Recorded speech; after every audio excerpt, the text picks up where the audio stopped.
안녕하세요. 여러분의 인권에 대한 고민을 들어주는 MC 인입니다. MC 건희입니다. 저희 앞으로 오늘도 많은 사연이 들어왔습니다.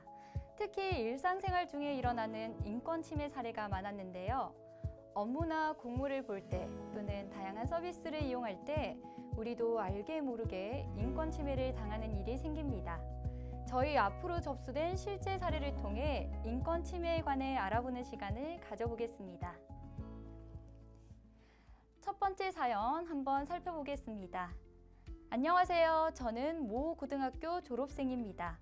제가 졸업한 학교는 2년 전 대학 합격자 명단을 공개하면서 합격자 성명을 성씨 플러스 땡땡과 같은 방식으로 표기하였습니다. 저는 흔치 않은 성을 지녔기 때문에 위와 같은 방식의 표기로도 충분히 누군지 알 수가 있어 제 동의 없이 합격 결과를 공개한 점에 대해 학교 측에 항의한 적이 있었습니다. 그러나 학교 측에서는 저의 이런 항의에도 불구하고 1년 후인 지난해 대학 합격자 발표 시 또다시 제 동의를 받지 않고 실명과 합격 대학, 학과, 재수 여부, 전형 유형까지 교내에 게시하여 제 개인정보를 유출하였습니다. 이때 공개된 합격자 명단을 당시 학교를 방문한 외부인이 촬영해 인터넷 카페에 올려 많은 사람들이 알게 되기까지 했는데 이것도 인권 침해에 해당되는지 궁금합니다.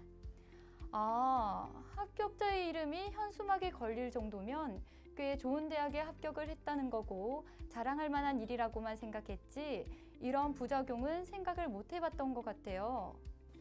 네, 이 경우에는 개인정보 자기결정권 침해에 해당합니다. 헌법 제10조 및 제17조로부터 유래하는 개인정보 자기결정권이라는 것이 있거든요. 자신에 관한 정보가 언제 누구에게 어느 범위까지 알려지고 또 이용되도록 할 것인지 그 정보 주체가 스스로 결정할 수 있는 권리를 말합니다. 어느 대학에 합격했는지는 그 개인에 대한 지극히 사적인 정보이고 그렇기 때문에 공개를 원하지 않을 수 있다는 점을 고려하면 특정 대학에 합격한 사실과 입학 전형 및 재수 여부 등에 대한 정보는 개인정보 자기결정권의 보호 대상에 해당된다고 할 수 있겠습니다. 그렇군요. 학교 측에서도 재학생들의 진학 지도와 학습 의욕 고취를 위해 명단 공개가 필요하다고 생각이 될 수도 있겠지만 합격자 이름인 개인정보까지 기재해서 개인정보 자기결정권과 사생활 비밀 보장권을 침해하면 안 되겠죠? 타인의 개인정보 보호에 관한 감수성이 필요해 보입니다. 이제 두 번째 사연 한번 살펴보겠습니다. 안녕하세요. 저는 20대 회사원입니다. 얼마 전 저는 회사의 행사 개최를 위해 장소를 대여하고자 한 관공서에 들렀고 당시 센터의 장소 대여 업무를 담당하고 있던 주무관에게 방문 목적을 말하였는데 대뜸 그 자리에서 저에게 입술에 있는 점이 굉장히 매력적이라고 말하였습니다. 그뿐만 아니라 저에게 어디에 사느냐, 나이가 몇 살이냐, 나중에 소주 한잔 하자고 자꾸 말을 걸었고 제가 당황해하자 농담이 아니라면서 퇴근이 언제냐, 뭘 좋아하느냐 등을 또다시 물었습니다. 회사까지 차로 데려다 준다는 걸 간신히 거절했는데 헤어지면서 언제 술을 먹을 수 있는지도 꼭 얘기해달라고까지 하였습니다. 일 때문에 방문한 관공서에서 생각지 못하게 이런 일을 겪으니 너무 당황스럽고 불쾌합니다. 네, 업무 중에 이런 일을 겪어서 많이 놀랐을 것 같아요. 정말 민감한 문제잖아요. 지금 방송 보시는 분들도 많이 화를 내시고 계신데 특히 20대 사회초년생이라 대처하기도 더더욱 쉽지 않았을 것 같아요. 이 문제에 대해서는 어떻게 보시나요? 당사자와의 관계가 장소 대여 업무를 담당하는 공무원과 장소 대여를 신청한 민원인이란 점, 공무원이 업무와 무관하게 민원인의 외모에 대해서 성적으로 평가하는 발언을 하고 술자리 등 사적 만남을 제한한 점은 성희롱에 해당합니다. 성희롱이라 함은 성적 언동 등으로 성적 굴욕감 또는 혐오감을 느끼게 하는 것을 말합니다. 특히 직장 내 성희롱과 공공기관 관련 성희롱의 경우에는 따로 규율하는 특별법이 있기도 하죠.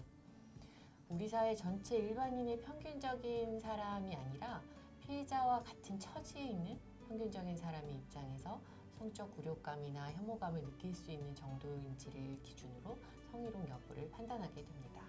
네.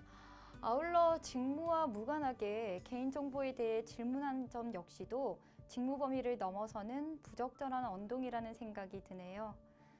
가해자에게는 재발 방지를 위한 의무 교육 및 인사 조치가 내려질 수 있습니다. 무엇보다 다른 사람의 인권을 침해하는 문제인 만큼 더욱 경각심을 갖고 언행에 주의해야 할 것 같습니다. 마지막 사연 한번 살펴보겠습니다.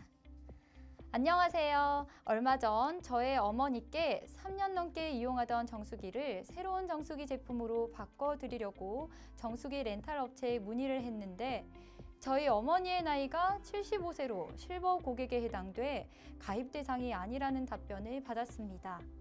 어머니는 서비스 기간 동안 사용 대금을 한 번도 연체한 적이 없는 데다가 일상생활에서 필수품으로 쓰는 상품인 정수기의 사용을 단지 나이를 이유로 가입을 거부한 것은 합리적 이유가 없는 차별이라고 생각이 듭니다. 본인이 돈을 내고 서비스를 이용하겠다는데 이런 상황을 겪어서 너무 속상하셨겠어요. 정수기 렌탈 서비스를 이용하는 것에도 나이 제한이 있다는 건 참 생소하네요. 그렇죠.